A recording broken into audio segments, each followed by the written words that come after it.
Hi everyone, welcome to our channel TSF science classes. हम लोग पढ़ रहे थे क्लास 9th का जो बायोलॉजी है उसमें chapter 5 fundamental unit of life यानी कि जीवन की मौलिक इकाई। और इस चैप्टर में हम लोगों ने कौन कौन से टॉपिक जो है कवर कर लिए हैं, एक बार उसको हम लोग जल्दी से देख लेते हैं। तो इस चैप्टर में हमने सबसे पहले बात किया था सेल डेफिनीशन, फिर सेकेंड देखा था सेल डिस्कवरी, सेल की खोज किसने की थी, कब की थी और किस चीज़ में की थी। फिर थर्ड पार्ट में हमने देखा था पार्ट्स ऑफ सेल में सेल का पहला पार्ट सेल मेम्ब्रेन या फिर उसी को हम लोग कहते हैं प्लाज्मा मेम्ब्रेन। फिर आज हम लोग पढ़ेंगे सेल का ये सेकेंड पार्ट है सेल वॉल, उसको स्टार्ट करेंगे। लेकिन उसको स्टार्ट करने से पहले हम लोग ने प्रीवियस वीडियो में क्या पढ़ा था उसको जल्दी से एक बार रिवीजन कर लेते हैं, फिर आते हैं आज के अपने टॉपिक पे सेल वॉल पर। तो प्रीवियस वीडियो में हमने क्या देखा था, ऑस्मोसिस के बारे में देखा था। ऑस्मोसिस क्या होती है? ऑस्मोसिस में क्या होता है, इसमें वाटर का मूवमेंट होता है हायर कॉन्सेंट्रेशन से लोअर कॉन्सेंट्रेशन की तरफ। ठीक, जिसमें हमने 3 टर्म्स देखे थे। सबसे पहले सॉल्यूशन, सॉल्यूट और सॉल्वेंट क्या होता है। तो मैंने आप लोग को एक एग्जांपल से बताया था। मान लो मेरे पास एक गिलास है, गिलास में हम क्या करते हैं, पानी लेते हैं, फिर उसमें शुगर या सॉल्ट को ऐड कर देते हैं, शुगर या साल्ट को डाल देते हैं, फिर उसको अच्छी तरह से मिक्स कर लेते हैं। फिर वो क्या हो जाता है, एक हमारे पास सॉल्यूशन तैयार हो जाता है। जब हम उसमें चीनी या नमक को घोलते हैं तो सिंपल पानी रहता नहीं है, वो क्या होता है, एक सॉल्यूशन तैयार हो जाता है। सॉल्यूशन यानी कि 2 कंपोनेंट्स का मिक्सचर, एक हमारा होता है सॉल्यूट और दूसरा होता है सॉल्वेंट। तो अब भाई ये सॉल्यूट क्या होता है? सॉल्यूट किसे कहते हैं, जिस चीज़ को डिजॉल्व किया जाता है। जैसे पानी में हमने किसे डिजॉल्व किया, या सॉल्ट को डिजॉल्व किया, तो शुगर या साल्ट हमारा क्या हो जाएगा, सॉल्यूट हो जाएगा। फिर सेकंड क्या है, सॉल्वेंट। सॉल्वेंट क्या होता है, तो जिस चीज़ में डिजॉल्व किया जाता है। जैसे नमक या चीनी को हमने किस में डिजॉल्व किया, हमने पानी में डिजॉल्व किया, तो पानी क्या हो जाएगा, हमारा सॉल्वेंट हो जाएगा। ठीक, लेकिन यहाँ पे एक बात और आप लोग ध्यान देंगे कि हमेशा ये ज़रूरी नहीं जो हमारा चीनी या नमक है वो क्या होगा, हमारा सॉल्यूट होगा और जो पानी है हमारा सॉल्वेंट होगा, ऐसा नहीं है। बल्कि जिस चीज़ को भी हम घोलते हैं वो हमारा सॉल्यूट कहलाता है और जिस चीज़ में घोला जाता है वो हमारा सॉल्वेंट कहलाता है। फिर इसके बाद से हमने 3 टर्म्स देखे थे, हाइपरटोनिक, हाइपोटोनिक और आइसोटोनिक। हाइपर का मतलब होता है ज़्यादा, हाइपो का मतलब होता है कम और आइसो का मतलब होता है बीच का। यानी कि हाइपर और हाइपो के बीच की जो कंडीशन होती है उसे ही हम लोग क्या कहते हैं, आइसोटोनिक कहते हैं। हाइपरटोनिक में सॉल्यूट की मात्रा ज़्यादा होती है सॉल्वेंट से, फिर हाइपोटोनिक में सॉल्यूट की मात्रा कम होती है सॉल्वेंट से। यानी कि सॉल्वेंट की मात्रा क्या होगी, ज़्यादा होगी सॉल्यूट से। फिर थर्ड हमारा क्या है, आइसोटोनिक। आइसोटोनिक में क्या होता है, सॉल्यूट की मात्रा बराबर होती है सॉल्वेंट के, यानी सॉल्यूट और सॉल्वेंट क्या होते हैं, दोनों बराबर होते हैं। फिर नेक्स्ट इसमें हमने देखा था इंडो ऑस्मोसिस और एक्सो ऑस्मोसिस। ये ऑस्मोसिस के एक टाइप होते हैं। इंडो ऑस्मोसिस में क्या होता है, जो सेल होता है वो वाटर को एब्जॉर्ब कर लेता है।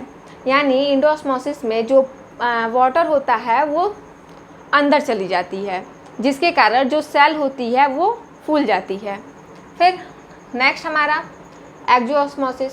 एक्सो ऑस्मोसिस में क्या होता है, इसमें पानी जो होती है सेल के बाहर चली जाती है, जिसके कारण हमारे जो सेल होती है वो पिचक जाती है।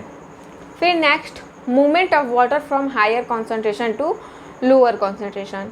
इसमें मूवमेंट वाटर का जो मूवमेंट होता है वो हायर कॉन्सेंट्रेशन से लोअर कॉन्सेंट्रेशन की तरफ होता है।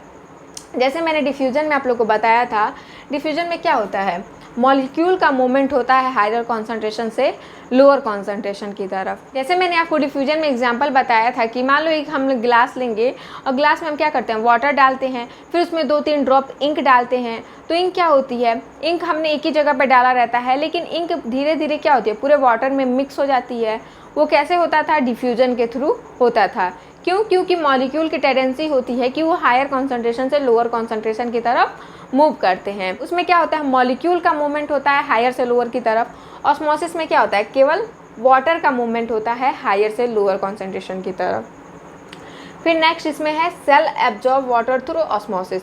जो सेल होती है वो वाटर को एब्जॉर्ब कर लेती है ऑस्मोसिस के थ्रू, यानी कि इसे ही हम लोग क्या कहेंगे, इंडो ऑस्मोसिस कहेंगे। एंडोऑस्मोसिस में भी क्या होता है, सेल जो होती है वाटर को एब्जॉर्ब कर लेती है, ठीक, जिसके कारण जो सेल होता है वो फूल जाता है। फिर इसमें क्या होता है, किसी भी एनर्जी की रिक्वायरमेंट नहीं होती। और ये प्रोसेस कब तक चलती है कि जब तक कि इक्विलिब्रियम स्टेट नहीं आ जाता। इक्विलिब्रियम स्टेट का मतलब कि सेल के अंदर और सेल के बाहर का जो कंडीशन है बराबरी का नहीं हो जाता। फिर नेक्स्ट इसमें हमने देखा था प्लाज्मोलिसिस। प्लाज्मोलिसिस में क्या होता है, जो लिविंग प्लांट सेल होती है वो क्या होती है, श्रिंक हो जाती है, पिचक जाती है, किसके कारण, एक्सोऑस्मोसिस के कारण। तो ये हम लोगों ने प्रीवियस वीडियो में इसको अच्छे से देख लिया था। और आपने ये वीडियो नहीं देखा है तो लिंक डिस्क्रिप्शन बॉक्स में दिया हुआ है, जल्दी से जाके पहले उस वीडियो को देखें, फिर आज का क्लास देखेंगे तो आपको अच्छे से समझ में आएगा। तो चलिए हम लोग स्टार्ट करते हैं। इसमें सबसे पहले सेल वॉल।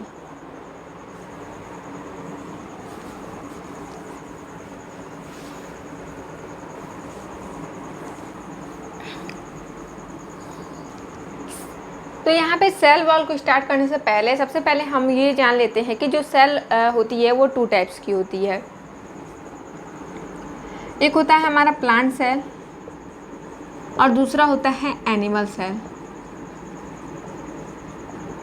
एक होता है हमारा प्लांट सेल और दूसरा क्या होता है, एनिमल सेल। तो यहाँ पे आप लोग देखेंगे कि जो प्लांट के स्ट्रक्चर और उसके फंक्शन क्या होते हैं, अलग होंगे, और एनिमल के स्ट्रक्चर, उसके बॉडी फंक्शन वो क्या होते हैं, अलग होते हैं। तो इनको जो बनाने वाले सेल होते हैं वो भी अलग अलग होंगे।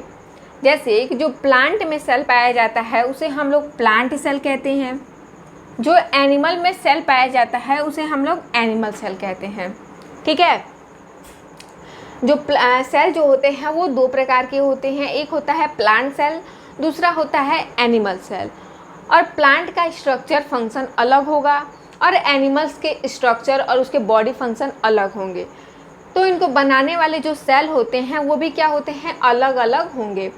जैसे कि जो प्लांट में सेल पाया जाएगा उसे प्लांट सेल कहेंगे और जो एनिमल में सेल पाया जाता है उसे हम लोग एनिमल सेल कहेंगे। जैसे मैंने आप लोग को प्रीवियस वीडियो में बताया था प्लाज्मा मेम्ब्रेन के बारे में। प्लाज्मा मेम्ब्रेन क्या होती है, सेल की आउटर मोस्ट कवरिंग होती है। तो ये हम अप्लाई कर सकते हैं सिर्फ और सिर्फ एनिमल सेल में ही, प्लांट सेल में नहीं, ठीक है। तो यहाँ पे मेरा आप लोग देख सकते हैं क्या है, एक एनिमल सेल है और एक प्लांट सेल है। तो यहाँ पे आप लोग देखेंगे जो एनिमल सेल में क्या है, ये आपको जो दिख रही है ये क्या है, हमारा साइटोप्लाज्म है। और इस साइटोप्लाज्म के बाहर आपको एक ही जो है बाउंड्री, एक ही मार्जिन दिख रही है, यही हमारा क्या कहलाता है, सेल मेम्ब्रेन कहलाता है, ठीक है। इस साइटोप्लाज्म के बाहर आपको एक ही बाउंड्री, एक ही मार्जिन दिख रही है, इसी को हम लोग क्या कहते हैं, सेल मेम्ब्रेन कहते हैं। जैसे कि आप लोग यहाँ पे देख सकते हैं ये हमारा क्या है, एनिमल सेल है।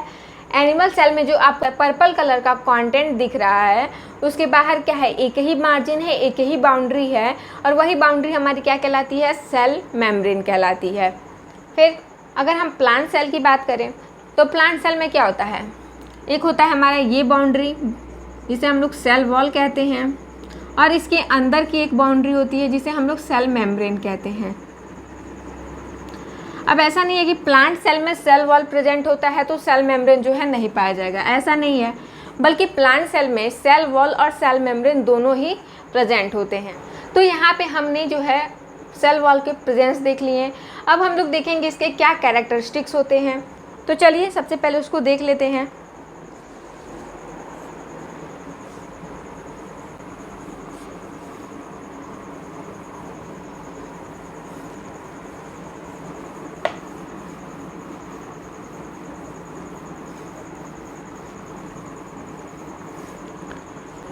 अगर बात करें सेल वॉल की तो सेल वॉल जो होता है नॉन लिविंग होता है।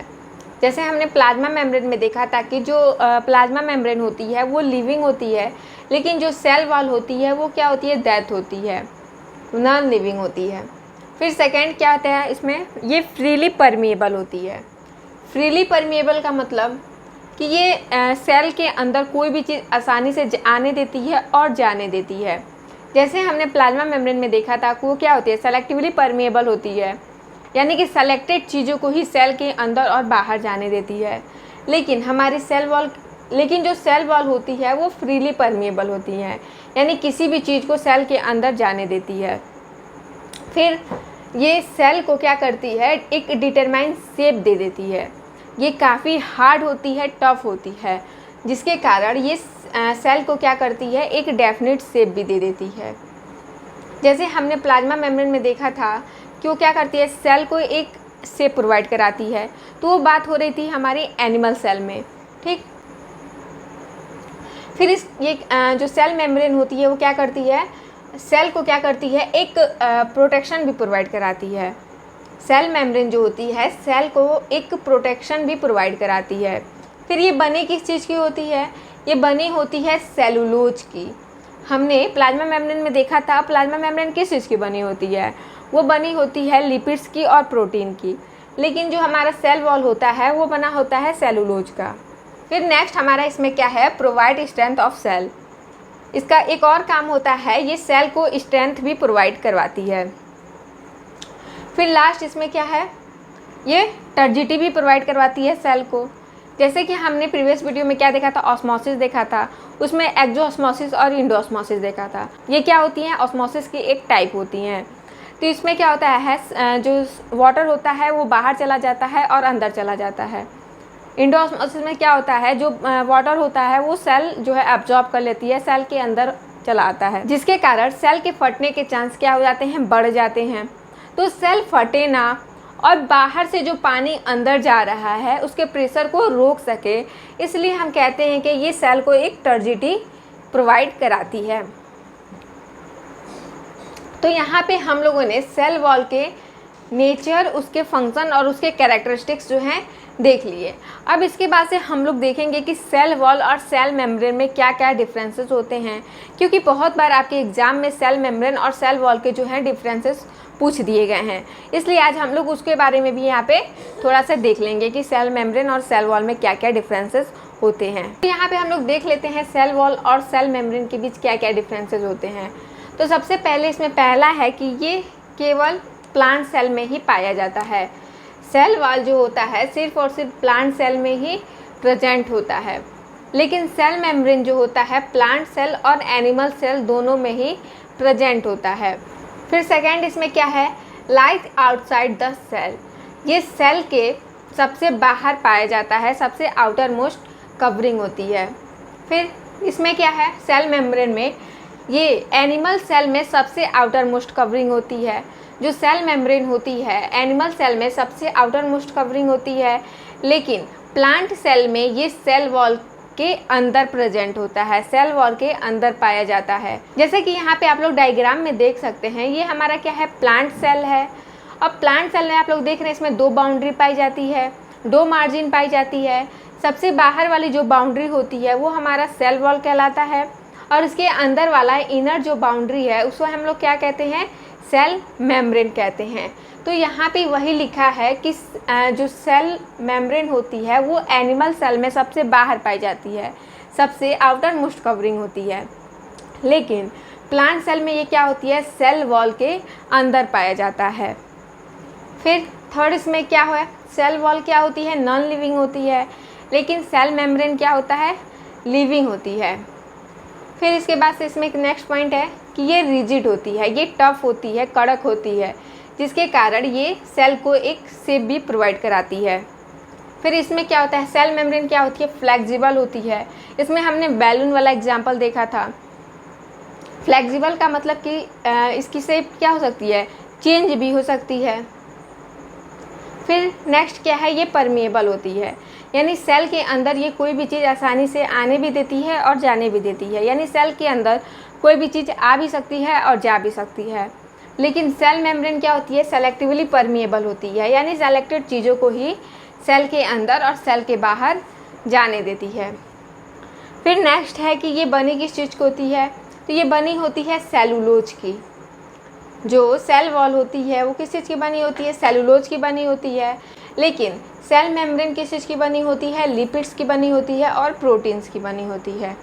फिर लास्ट इसमें क्या है, इसका फंक्शन क्या होता है, इसका कार्य क्या होता है, तो ये क्या करती है, सेल को एक प्रोटेक्शन प्रोवाइड कराती है और स्ट्रेंथ भी प्रोवाइड कराती है। तो और सेल मेम्ब्रेन का क्या फंक्शन होता है, ये जो वाटर ये क्या करती है, सेल के अंदर के कंटेंट को होल्ड करके रखती है। सेल मेम्ब्रेन जो होती है सेल के अंदर के कंटेंट को होल्ड करके रखी रहती है, पकड़ के रखी हुई रहती है। तो यहाँ पे हमने सेल वॉल और सेल मेम्ब्रेन के बीच क्या क्या डिफरेंसेस हो सकते हैं उसको यहाँ पे हम लोग ने देख लिया।